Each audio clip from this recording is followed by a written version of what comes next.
Welcome! Today we're going to replace the toner on your Brother MFC L5717DW.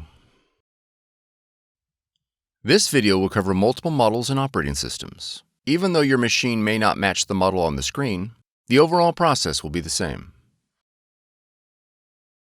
To begin, open the front cover. Allow the machine to cool for 10 minutes.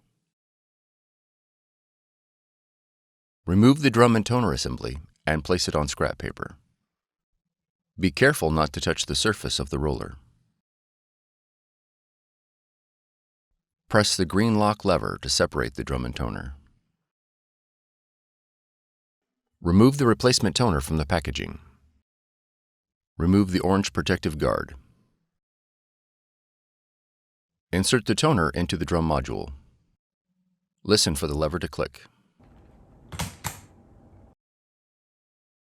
Slide the green handle back and forth 4 times to clean the corona wire.